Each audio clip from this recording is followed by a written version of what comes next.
ہر کام کے حوالے سے ایک بار نہیں، 2 بار نہیں، ہمیں 10 بار سوچ کے پھر اس کو کرنا ہوگا کہ آیا یہ کام میں کروں یا نہ کروں، اس عمل کو بجا لاؤں یا نہ لاؤں، اس کام کے قریب جاؤں یا نہ جاؤں، اس کام سے اپنے آپ کو جوڑوں یا نہ جوڑوں، اس عمل کو میں اپناؤں یا نہ اپناؤں۔ اس سے پہلے ہمیں ذرا تھوڑا سا سوچنا ہوگا، تھوڑا سا غور اور خوض سے کام لینا ہوگا، تھوڑا سا اپنے دماغ کو استعمال میں لانا ہوگا، تھوڑا سا ہمیں تدبر سے، تفکر سے، فہم سے، سمجھ بوجھ سے، دانش سے کام لینا ہوگا، تھوڑا سا ہمیں اپنی فراست مومنانہ کا استعمال کرنا ہوگا کہ یہ جو کام میں کرنے لگا ہوں، یہ کام مجھے میرے مولا اور مولا کے یار محمد عربی سے کہیں دور تو نہیں کر دے گا۔ اگر یہ اللہ اور اس کے حبیب علیہ السلام سے دوری کا سبب بننے والا ہے تو میں اس کام کے قریب کبھی بھی نہیں جاؤں گا۔ میں تو ہر اس کام کو کروں گا جو کام مجھے گنبد خضرا کے مکی کے بھی قریب کر دے اور میرے رب کے بھی قریب کر دے۔ میں اس حوالے سے، میں اس اپنا معاملے میں مکمل طور پہ احتیاط کروں گا۔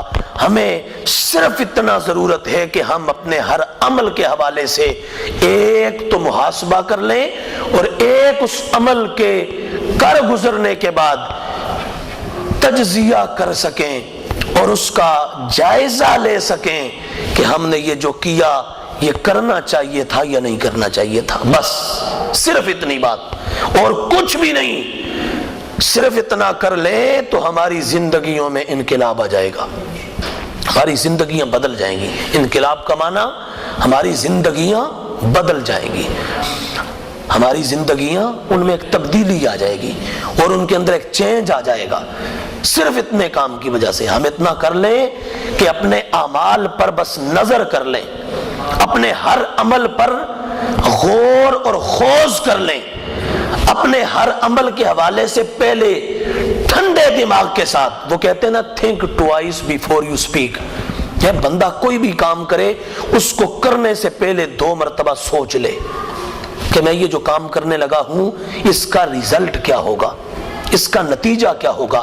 جو عقل مند انسان ہوتا ہے نا، عقل مند انسان، اور جو دانا ہوتا ہے، سیانا، قرآن و حدیث کی روح سے جو سیانا ہوتا ہے، پتہ ہے وہ کون ہوتا ہے؟ سیانا اس بندے کو کہتے ہیں جو اپنے ماضی کو سامنے رکھ کے اپنے مستقبل کو ترتیب دیتا ہے، اپنے ماضی کو سامنے رکھ کے پھر مستقبل کی وہ تشکیل شکل تیار کرتا ہے، اپنے ماضی کو سامنے رکھ کے اپنے مستقبل کا وہ ایک شیڈول بناتا ہے، اپنے گزر جانے والے ادوار کو سامنے رکھ کے آنے والے وقت کے لیے وہ تیاری کرتا ہے۔ اس کو کہتے ہیں عقل مند انسان۔ اور جو یہ نہ کرے وہ دنیا کا نکما ترین انسان ہے، بے وقوف ترین انسان ہے۔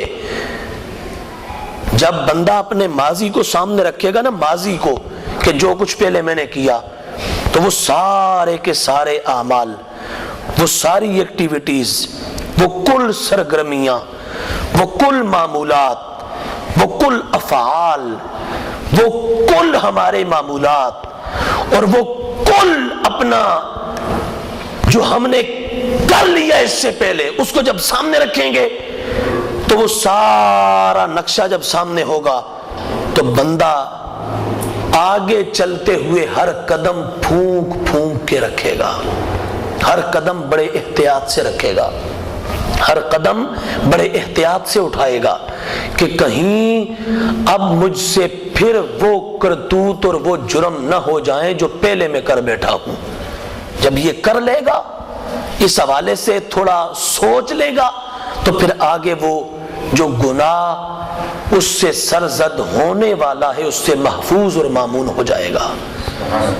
لیکن اس کے لیے صرف اتنا بس، کچھ اور نہیں، بندہ اگر چاہتا ہے نا کہ میری دنیا بہتر ہو جائے، میری قبر اچھی ہو جائے، میرا حشر سنور جائے، تو اس کے لیے بہتری کا جو طریقہ کار اور جو بنیادی اپنا انداز ہے اور جو بنیادی سبق ہے وہ صرف اتنا سا کہ ہم ہر کام کرنے سے پہلے یہ سوچ لیں کہ یہ کام اچھا ہے یا برا ہے، اس کام سے اللہ خوش ہوگا یا نہ خوش ہوگا، اس کام پر اللہ ہمیں اس کا عتاب تو نہیں ملے گا، عذاب کا سامنا تو نہیں ہوگا، اس کام پر کہیں مولا ہمیں اپنی ناراضگی تو نہیں دے گا، صرف اتنا سوچ لیں تو ہماری زندگیوں میں انشاء اللہ العزیز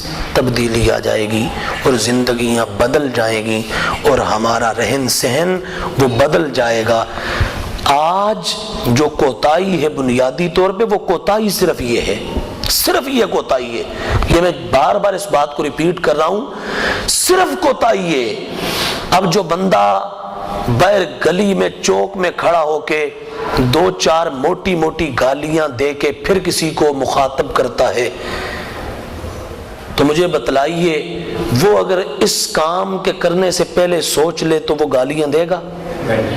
سوچ لے اس عمل سے پہلے تو وہ اس طرح کی چیز کا اور عمل کا شکار ہوگا؟ کبھی نہیں ہوگا۔ ایک بندہ باہر بیٹھا دکان پہ، وہ فلم لگائے رات 1 بجے تک ایک ٹائم گزارتا رہتا ہے لیکن نماز کی طرف نہیں آتا، وہ اس عمل کو کرنے سے پہلے سوچ لے کہ یہ عمل میری زندگی اور میری قبر اور میرے حشر کے لیے کہیں ایک بھیانک تو نہیں ثابت ہوگا، وہ سوچ لے تو وہ کبھی اس کام کے قریب جائے گا؟ کبھی نہیں جائے گا۔ اسی طرح الی ھذا القیاس الی آخرہ، دنیا کا کوئی بھی کام جب آپ اس کو کرنے سے پہلے سوچ لیں گے نا، اس کو ہی محاسبہ کہتے ہیں، اور اس کو ہی کہتے ہیں کہ بندہ اپنا حساب کرے۔ اب ایک بندہ اپنے بچوں کی تربیت کر رہا ہے، ایک بچہ اپنے اہلیہ کے ساتھ وقت گزار رہا ہے، ایک بندہ دکان پہ بیٹھا حساب و کتاب کر رہا ہے، ایک بندہ ریڑھی چلا رہا ہے، ایک بندہ تعمیر اور توسیع کا کام کر رہا ہے، ایک بندہ مزدوری کر رہا ہے۔ یہ اس طرح تمام دنیا کے شعبوں کو لے لیں، آپ کسی شعبے میں بھی چلے جائیں، جب بندہ اپنے شعبے میں انٹر ہونے سے پہلے، اپنے کام کو شروع کرنے سے پہلے یہ مکمل طور پہ عزم کر لے گا کہ میں نے کوئی کام بھی ایسا نہیں کرنا جو میرے مولا کو ناراض کر دے، تو خدا کی قسم وہ ہر طرح کے گناہ اور ہر طرح کی خطا سے مکمل طور پہ بچ جائے گا، مکمل طور پہ محفوظ ہو جائے گا جب وہ پہلے سوچ لے گا۔ لیکن جب سوچے گا نہیں، بغیر سوچے سمجھے دوڑ لگا دے گا، اور بغیر سوچے سمجھے وہ کود جائے گا، اور بغیر سوچے سمجھے وہ داخل ہو جائے گا کسی جگہ، تو ایسی صورت میں نقصان اٹھائے گا، ایسی صورت میں پھر وہ خطا کا ارتکاب کرے گا، ایسی صورت میں وہ معاصی کی دلدل میں گھستا چلا جائے گا۔ تو بہرحال مختصر یہ سبق پلے باندھ لیں، میں بھی اور آپ بھی، اس سبق کو اتنا پکا یاد کر لیں کہ دنیا کی ہر شے بھول جائے، لیکن یہ نہ بھولے کہ ہم نے ہر کام کرنے سے پہلے یہ سوچنا ہے کہ یہ کام اللہ کو راضی کرے گا یا ناراض کرے گا، بس یہ کام اللہ کو راضی کرے گا یا ناراض کرے گا، بس اتنا سوچ لیں، انشاءاللہ زندگیاں بدل جائیں گی۔ اتنا سوچ لیں اور اتنا ہم ایک خیال اور اتنا احساس پیدا کر لیں اور اتنا اپنے اندر ایک سوجھ بوجھ پیدا کر لیں اور اتنا اپنے اندر فہم پیدا کر لیں، فراست پیدا کر لیں اور غور و خوض پیدا کر لیں، تو انشاءاللہ العزیز میں مکمل تو نہ صحیح لیکن حتی الامکان یہ ایک وثوق سے کہتا ہوں کہ ہم گناہوں سے بچ جائیں گے اور معاصی سے مجتنب ہو جائیں گے اور خطاؤں سے مکمل طور پہ گریز کر لیں گے۔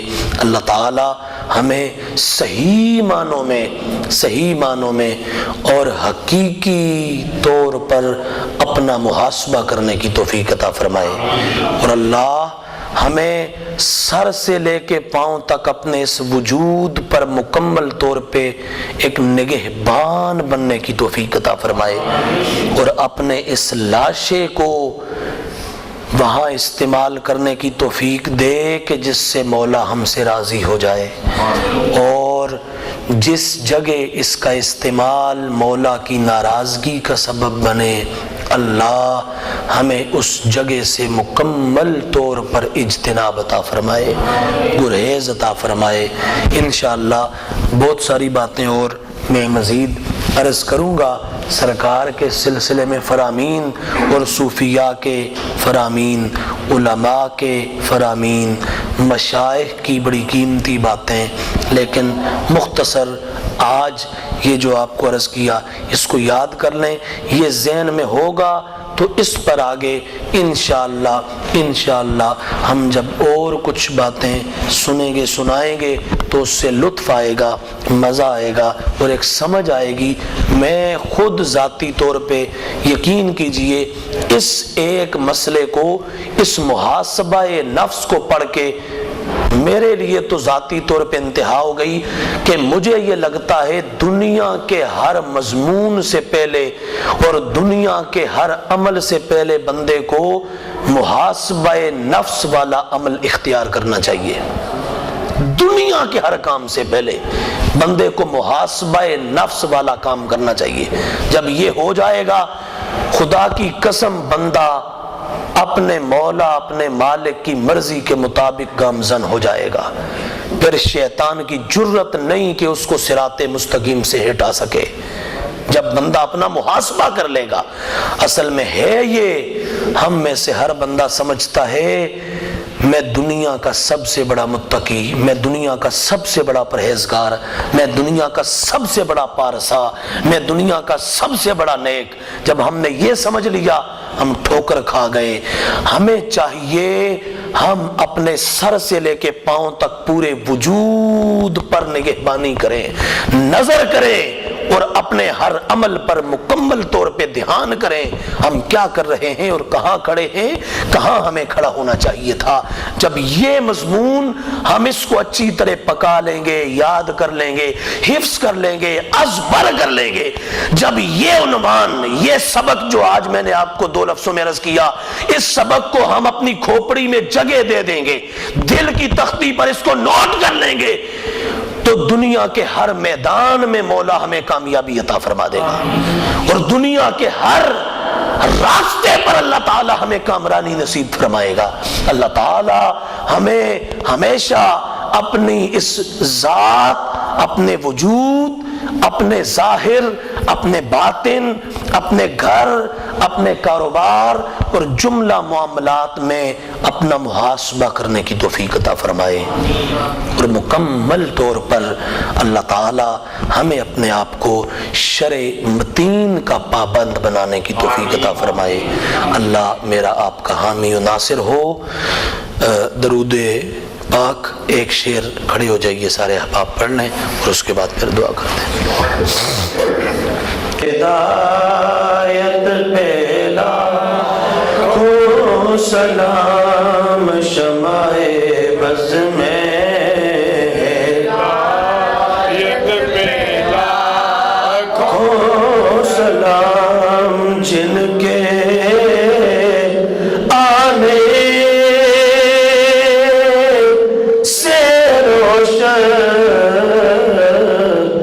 زمانہ ہوا ایسے آقا کی آمد پہ لاکھوں سلام، مصطفیٰ جان رحمت پہ لاکھوں سلام، شمع بز میں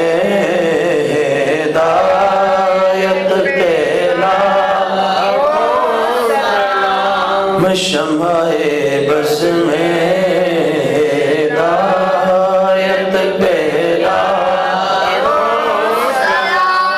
ایک مرتبہ سورہ فاتحہ، 3 مرتبہ سورہ اخلاص، اب آخر درود پاک تلاوت کریں۔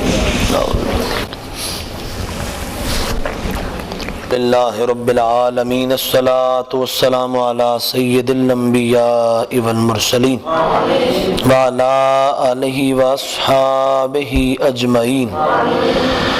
یا الہی، ہمارا آج کا یہ اہتمام، ہماری حاضری، ہمارا سننا سنانا، یا الہی اسے خطاؤں سے پاک فرماتے ہوئے شرف قبولیت عطا فرما۔ یا الہی، جو ہم نے سنا سنایا اس پر ہمیں صحیح معنوں میں عمل کرنے کی توفیق عطا فرما۔ یا الہی، اس پر صحیح معنوں میں ہمیں عمل کرنے کی توفیق عطا فرما۔ یا الہی، اس پر ہمیں صحیح معنوں میں عمل کرنے کی توفیق عطا فرما۔ یا الہی، اپنے حبیب کریم علیہ السلام کے نالین پاک کا صدقہ مولا ہمیں اس پر عمل کی توفیق عطا فرما۔ یا الہی، اس پر ہمیں عمل کی توفیق عطا فرما۔ یا الہی، اس پر ہمیں عمل کی توفیق عطا فرما۔ یا الہی، ہمیں اپنے ظاہر اور باطن دونوں کو سنوارنے کی توفیق عطا فرما۔ یا الہی، ہمیں اپنے ظاہر اور باطن دونوں کو اپنے اور اپنے حبیب علیہ السلام کے فرامین کے تابع بنانے کی توفیق عطا فرما۔ یا الہی، ہم سب کے صغیرہ کبیرہ تمام گناہوں کو معاف فرما۔ یا الہی، ہم سب کے صغیرہ کبیرہ تمام گناہوں کو معاف فرما۔ یا الہی، ہمیں آئندہ گناہوں سے بچنے کی توفیق عطا فرما۔ یا الہی، تجھے تیرے حبیب کریم علیہ السلام کے والدہا کے مکھڑے کا واسطہ، سرکار کی واللیل کی زلفوں کا واسطہ، یا الہی ہمارے صغیرہ کبیرہ تمام گناہوں کو معاف فرما۔ یا الہی، ہمیں آئندہ گناہوں سے بچنے کی توفیق عطا فرما۔ یا الہی، امت مسلمہ کی خیر فرما۔ جتنے بھی احباب، دوست، بھائی، بزرگ، ہمارے بچے یہاں حاضر ہوئے، یا اللہ ہم سب کی حاضری کو شرف قبولیت عطا فرما۔ یا الہی، ان سب کو قدم قدم پہ کروڑوں نیکیاں عطا فرما۔ یا الہی، ان سب کو قدم قدم پہ ڈھیروں ڈھیر اجر و ثواب عطا فرما۔ یا الہی، سب کو دنیا آخرت میں اپنا خصوصی کرم اور اپنا فضل اور مہربانی عطا فرما۔ سب کی دنیا اور آخرت کو بہتر فرما۔ سب کی دنیاوی اور اخروی پریشانیوں، مصیبتوں اور دکھوں کو دور فرما۔ سب کو دنیا آخرت کی بلاؤں اور مصیبتوں سے محفوظ و مامون فرما۔ یا الہی، سب کو دنیا آخرت میں خیر کثیر عطا فرما۔ یا الہی، جو مسلمان گھروں میں اسپتالوں میں بیمار ہیں، سب کو شفاء کاملہ عاجلہ عطا فرما۔ سب کی جسمانی روحانی بیماریوں کو دور فرما۔ سب کی بیماریوں کو دور فرما۔ سب کی بیماریوں کو دور فرما۔ یا الہی، سب کو صحت اور تندرستگی عطا فرما۔ یا الہی، جو مسلمان بے اولاد ہیں انہیں نیک اولاد عطا فرما۔ یا الہی، جو بے روزگار ہیں انہیں روزگار عطا فرما۔ مولا، ہماری اس مسجد کو قیامت تک آباد اور شاد فرما۔ اس کے ساتھ تعاون کرنے والے، اس کو بنانے والے جو اس دنیا سے چلے گئے، انہیں فردوس کے بالا خانوں میں جگہ عطا فرما۔ یا الہی، جو اب خدمت میں مصروف ہیں انہیں دنیا آخرت میں عزتوں کے تاج عطا فرما۔ دنیا آخرت میں اپنا کرم اور اپنا لطف عطا فرما۔ اپنے غیبی خزانوں سے ان کی مدد فرما۔ اپنے غیبی خزانوں مالا مال فرما۔ یا الہی، ہمیں قرآن و حدیث کو سمجھنے کی اور دوسروں کو سمجھانے کی اور اس پر عمل کرنے کی توفیق عطا فرما۔ یا الہی، ہم سب کو حالت ایمان میں زندہ رہنے، ایمان کی حالت میں اس دنیا سے جانے اور ایمان کی حالت میں بروز قیامت اٹھنے کی توفیق عطا فرما۔ یا الہی ہر جگہ تیری عطا کا ساتھ ہو، جب پڑے مشکل شہ مشکل کشا کا ساتھ ہو۔ یا الہی بھول